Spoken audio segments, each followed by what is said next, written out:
جب حضرت محمد صلی اللہ علیہ وآلہ وسلم کی والدہ حضرت آمنہ رضی اللہ تعالیٰ عنہ کا انتقال ہوا تو آپ صلی اللہ علیہ وآلہ وسلم کو آپ کے دادا حضرت عبد المطلب نے اپنی کفالت میں لے لیا۔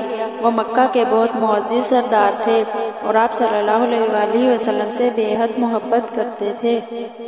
حضرت عبد المطلب کی عمر زیادہ تھی لیکن وہ اپنے پوتے کی پرورش میں کوئی کمی نہ آنے دیتے۔ وہ آپ صلی اللہ علیہ وآلہ وسلم کو اپنے قریب رکھتے۔ جب وہ قریش کے سرداروں کے ساتھ بیٹھتے تو حضرت محمد صلی اللہ علیہ وآلہ وسلم کو بھی اپنے پاس بٹھاتے۔ وہ سب سے کہتے، یہ میرا خاص بیٹا ہے، اس کا مستقبل بہت روشن ہے۔ حضرت عبد المطلب کی عادت تھی کہ وہ خانہ کعبہ کے پاس ایک خاص جگہ پر بیٹھتے تھے جہاں قریش کے دوسرے سرداروں کو بھی بیٹھنے کی اجازت نہیں ہوتی تھی، مگر جب حضرت محمد صلی اللہ علیہ وآلہ وسلم وہاں آتے تو وہ انہیں اپنے پاس بٹھاتے اور کہتے، یہ بچہ خاص ہے اور اس پر اللہ کی رحمت ہے۔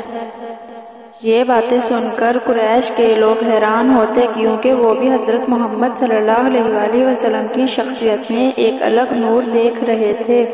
اگرچہ حضرت محمد صلی اللہ علیہ وآلہ وسلم کے سر پر ماں اور باپ کا سایہ نہ تھا، کبھی شکوہ نہ کرتے، وہ ہمیشہ صبر اور شکر سے زندگی گزارتے۔ وہ دوسرے بچوں کے ساتھ کھیلنے کی بجائے زیادہ وقت خانہ کعبہ کے قریب گزارتے اور اپنے دادا کی باتوں کو غور سے سنتے۔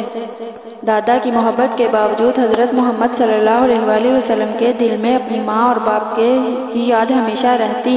ایک دن انہوں نے کسی ماں کو اپنے بچے سے پیار کرتے دیکھا تو ان کی آنکھوں میں آنسو آ گئے، مگر انہوں نے فوراً اپنے آنسو صاف کر لیے۔ جب حضرت محمد صلی اللہ علیہ وآلہ وسلم 8 سال کے ہوئے تو ایک اور آزمائش آ گئی۔ آپ صلی اللہ علیہ وآلہ وسلم کے دادا حضرت عبد المطلب بیمار پڑ گئے۔ وہ جانتے تھے کہ اب ان کی زندگی زیادہ باقی نہیں رہی، تو انہوں نے اپنے بیٹے ابو طالب کو بلایا اور انہوں نے کہا، میرے بعد اس بچے کا خاص خیال رکھنا، یہ یتیم ہے مگر اللہ نے اس کے لیے کچھ بڑا منصوبہ بنایا ہے۔ کچھ ہی دن بعد حضرت عبد المطلب کا انتقال ہو گیا۔ یہ حضرت محمد صلی اللہ علیہ وآلہ وسلم کے لیے ایک اور بڑا صدمہ تھا۔ پہلے والد، پھر والدہ اور اب دادا بھی انہیں چھوڑ گئے۔ حضرت عبد المطلب کے انتقال کے بعد حضرت محمد صلی اللہ علیہ وآلہ وسلم کی کفالت ان کے چچا ابو طالب نے سنبھال لی۔